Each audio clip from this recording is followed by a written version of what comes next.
Hi, in this video we're going to take a quick look at Patrol Angis or Angis. I don't quite know how you pronounce it correctly, and it's from a alternative armies. It's a 15mm sci-fi game. So let's crack on and have a look.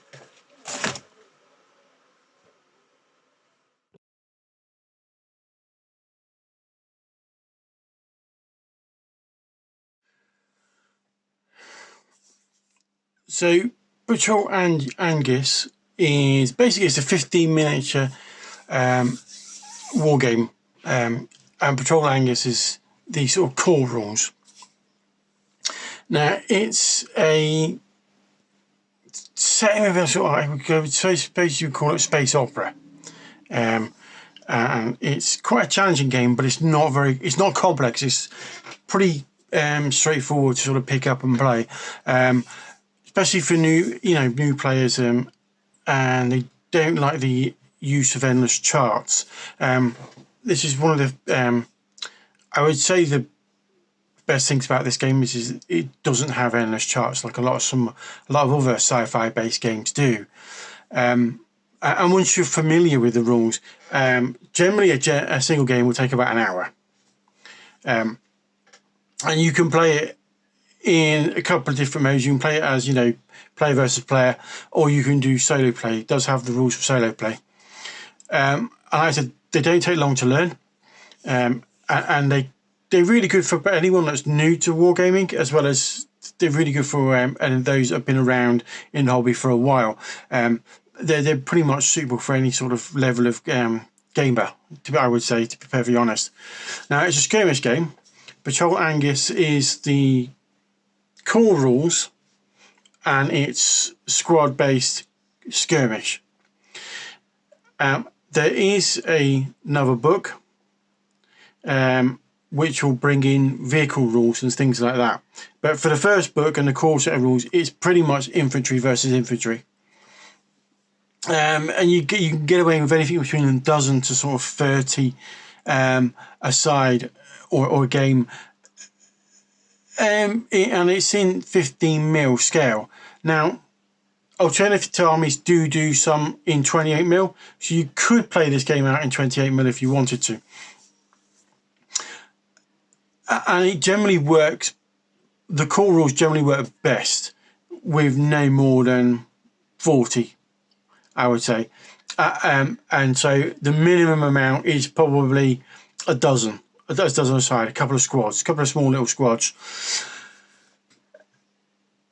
And in this game, a platoon, or as it's regarded as a lance, is generally 22 miniatures.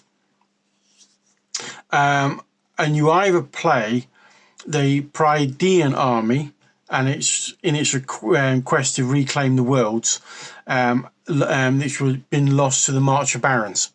So you either play one of those sides, and it's basically a civil war set in space. So you've got a variety. You can play it on a variety of different worlds, because theoretically that's what it's about.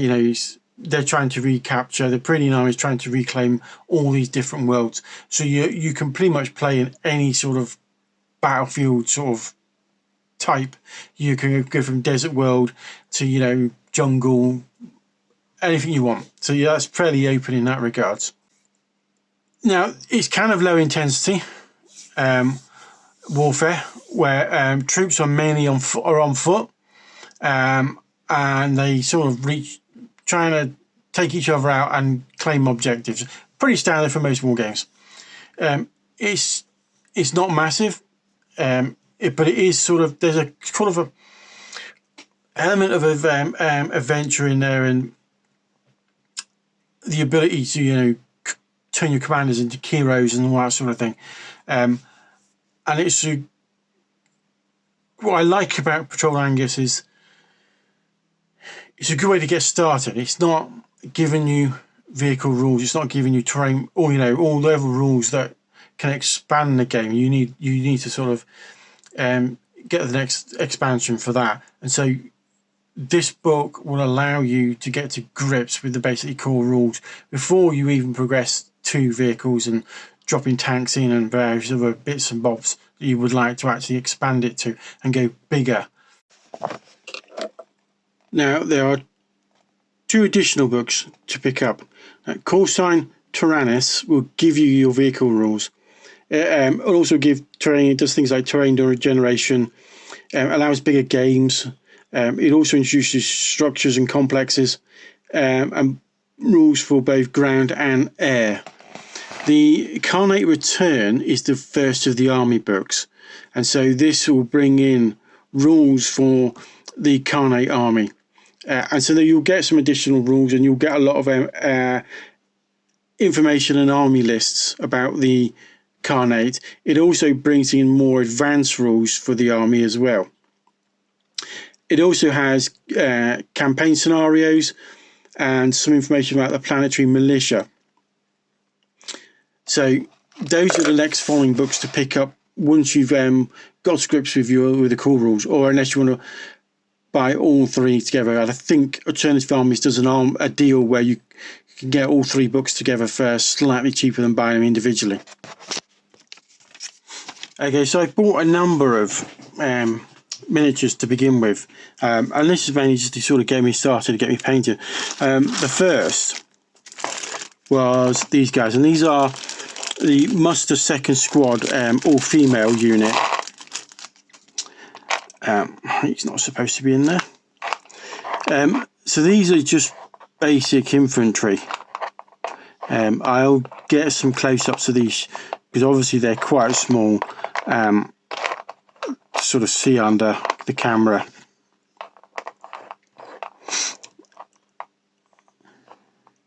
And those are sort of your generic, let's get them better, sort of infantry to, and this is a female squad, so they're armed with sort of typical weapons. You've got some heavy weapons and in that unit, but generally they're armed with all the sort of similar sort of I'm not sure if it's a las rifle, but the equivalent of sort of an assault rifle type of weapon.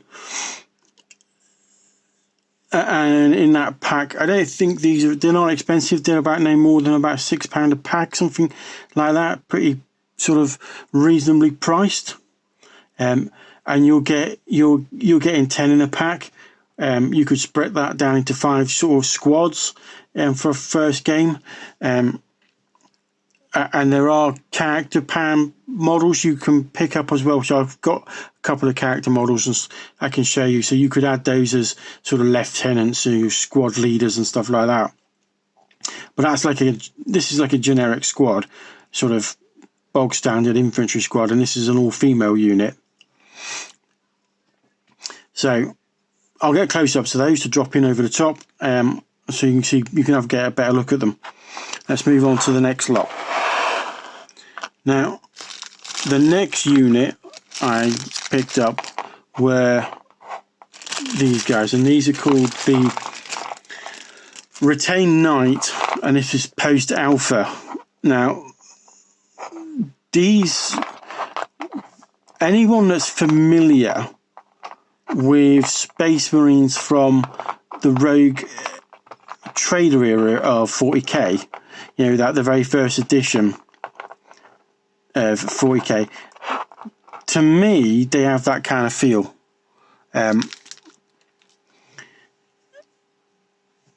They have that sort of 90s, early sort of late 80s, early 90s Space Marine feel to them. And these are the kind of within the game that I suppose this is what their equivalent is. They are the sort of powered armored troops, the elites. And in this set again, they've all got a standard weapon, apart from some that have got like their heavy weapons. There's a couple of guys with heavy weapons, and then there's a guy with an armored axe. So you could use this chap as your unit leader. I'll get close-ups of them in a minute, and I'll drop those over the top so you can have a better look at them. 15 mil, I'm quite impressed. I always remember going back to sort of 90s, where 15mm was generally a bit hit and miss. And in more recent years, the quality of the sculpts and the casts have improved tremendously. I mean, if you look at some of the stuff being produced now by Battlefront for World War II, Flames of War, especially infantry now in plastics, the quality is exceptionally good. And again, these are as well. I don't feel the need to play 28 anymore these days. One of the reasons I played 28 was because of I never liked the standard of the smaller scales. They just didn't look very nice, in my opinion. But nowadays you can get good quality small scale miniatures. So in the war, in the rulebook, there are introductory scenarios. There's also some background material on what the Iron Age is, which is what it's, Sean Angus is what it's, the sort of setting is called the Iron Age. And it's not a thick book. It's about 60 pages, give or so. So it's not, like I said, it's not very complex. It's not full of charts and tables and, you know, things that sort of bog a game down. It's pretty fast play and it's quite easy to pick up. I quite like this. I've only played a couple of solo games on it just to test it out, and it works really, really well. And I like the fact that it's 15mm. So I know that when I get the next book and I want to expand, I can go pretty big. You know, I've already started building up that aspect of the army before I've got the rules. You know, I've got tanks painted and ready to go, and it's not like putting in 28mm games, you're putting down one or maybe two tanks at most. I've got units of 3. So anyone that's sort of like familiar with World War II games such as Flames of War, once you get the next book and you expand to bring in vehicles, that's the sort of level you're going for. You're going sort of that sort of level of Flames of War, where you've got multiple tanks, multiple vehicles, artillery, the full shebang.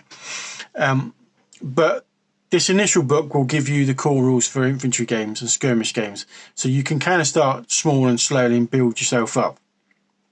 Now I've picked up some of the miniatures for it. So I'm going to take a look at some of the miniatures as well. So as I said before, I've got some heroes or named characters, and there's 2 of them here. And this is Ellen and Ripley. Obviously we've got the female. I'll get better shots of this in a minute. And she's armed with what I can only presume is a power sword. A shieldmaker, nice commander. And then you've got the guy with the heavy weapons, which is again quite a nice character form model. So again, these weren't that expensive. That I don't think they were. I think I'm not paying more than £6. The character models are more expensive than the troops, because you only get, you know, you're only getting 2, whereas you're getting like you're getting around 10 in a unit pack. But still, they're quite reasonably priced. I mean, it's not gonna set you back a fortune to get miniatures for this game. Now, the other one I picked up was the retained pistolers. These. Let's get these. Didn't realise they were in a pack again. So these 2 guys,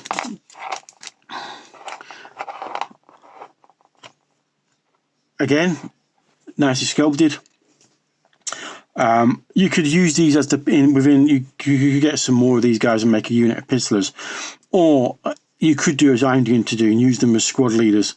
So this one looks pretty female, quite much, and I'm going to use her for the female militia. And this guy's going to be the lieutenant for the knights. So that's the miniatures. You know, 15mm scale, quite nicely done. Not quite a lot of detail on those 15mm. You're going to be able to see them better once they're painted up at this sort of scale. But images of them painted, they do look quite nice.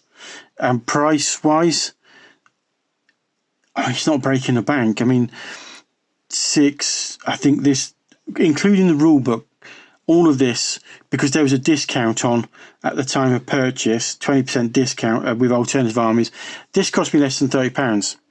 And £30 for the rule book and all these miniatures, and bases added to that as well. It's a pretty good starter price, to be fair. So, Patrol Angis, 15mm sci-fi wargame. Now, it's a good wargame. I think it's quite simplistic and easy to pick up and easy to play. And I think I like the fact that it comes in two core sets of rules.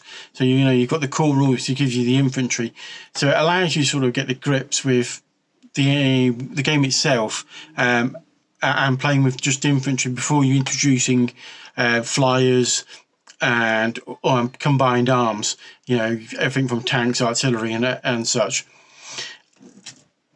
And there's the sculpts are quite nice. There's some flash on them that'll need a bit of clean up here and there, but generally overall the quality of the miniatures was pretty good. And then once you start looking at the sort of vehicles, most of which are in resin, they're really quite nice. I mean, I've got some here painted up. I mean, these are quite nice. And I've picked up quite a number of different models now. I've got a weird and Alternative Armies don't just do 15mm just for that game. There are other 15mm ranges within the Alternative Armies website that you can pick up vehicles for, and other sort of things like terrain and bits and pieces for the game.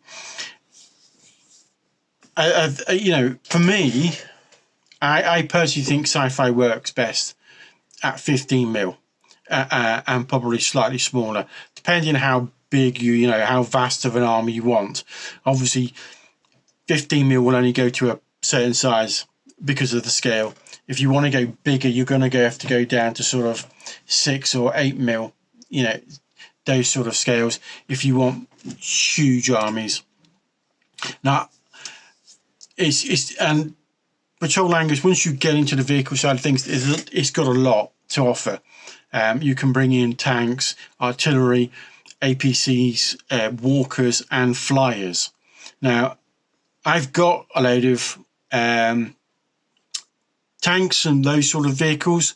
My next step is to probably get some walkers. I have got a couple from Alternative, although I just haven't built or painted them yet. And I want to get a couple of flyers as well, just to sort of bring that sort of, so you've got multiple levels on the battlefield. You go from infantry, you've got vehicles, and then you've got the flyers up above. That gives you that sort of more sort of complex and dynamic to a combined arms battle. Yeah, I'm quite impressed. I picked it up.